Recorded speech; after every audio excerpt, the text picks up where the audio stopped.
The Strange but Completely Normal Peter Sellers by Turner Gerbig. I told you to take it easy, Group Captain. There's nothing anybody can do about this thing now. I'm the only person who knows the three-letter code group. Then I must insist, sir, that you give them to me. Could easily be accomplished with a computer. And the computer could be set and programmed to accept factors from youth, health, sexual fertility, intelligence, and a cross-section of necessary skills. Now then, Dmitri, you know how we've always talked about the possibility of something going wrong with the bomb. The bomb, Dmitri. That was Peter Sellers playing General Mandrake, Dr. Strangelove, and Mr. President in Stanley Kubrick's Dr. Strangelove, or How I Learned to Stop Worrying and Love the Bomb. Peter Sellers was known as one of the greatest British comedians since Charlie Chaplin.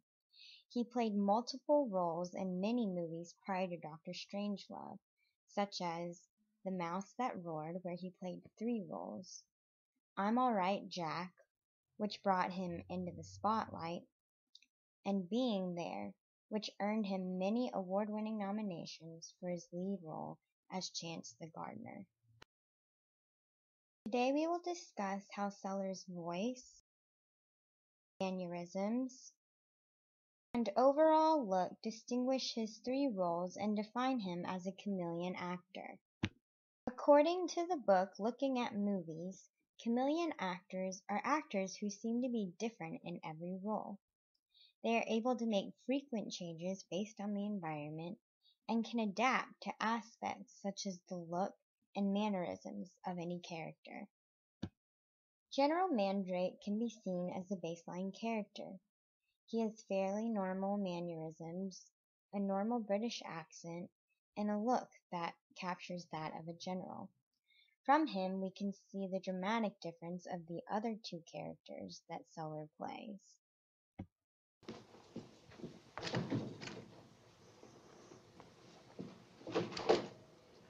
I'm afraid, sir, I must ask you for the key and the recall code. Have you got them handy, sir? I told you to take it easy, Group Captain. There's nothing anybody can do about this thing now. I'm the only person who knows the three-letter code group. Then I must insist, sir, that you give them to me.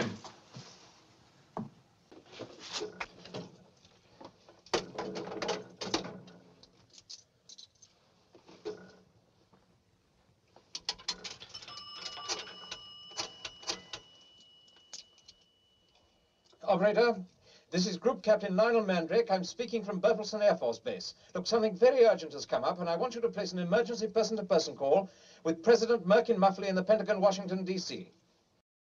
As you can see, a fairly normal look, a mundane haircut, and a mustache to show his importance as general.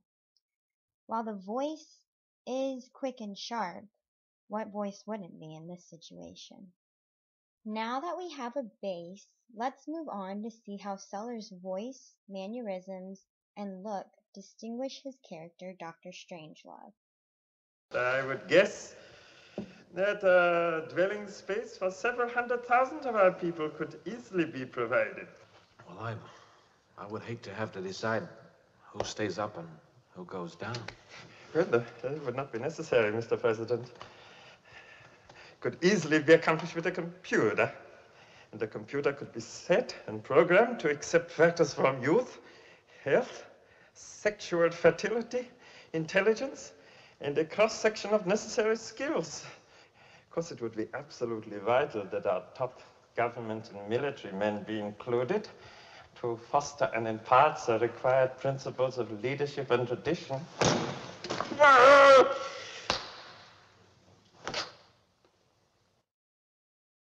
In contrast to Mandrake's voice, Dr. Strangelove talks at a higher pitch, nasal tone, a slow pace and closed mouth, and large flexion contrast with each sentence or word, meaning he starts at one pitch and ends at another.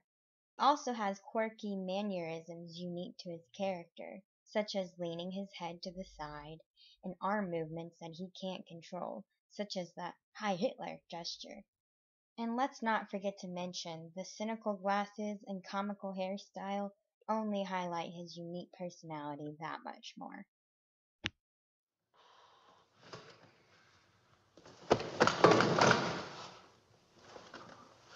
Also, when they go down into the mine, everyone will still be alive. There will be no shocking memories. And the prevailing motion will be one of nostalgia for those left behind, combined with a spirit of bold curiosity for the adventure ahead.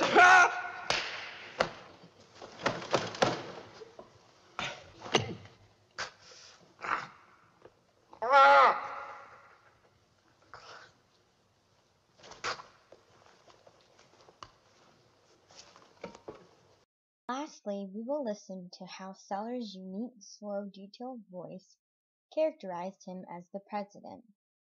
Then following, lightly discuss how his mannerisms highlighted his role.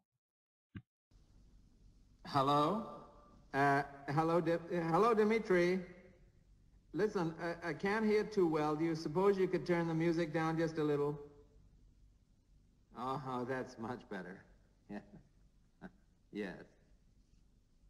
Fine, I can hear you now, Dimitri. Clear and plain and coming through fine. I'm coming. Like Dr. Strangelove, he uses great flexion in his voice at a slow pace, but in contrast, he talks at a lower pitch and opens his mouth more, making every word precisely heard. Now then, Dimitri, you know how we've always talked about the possibility of something going wrong with the bomb.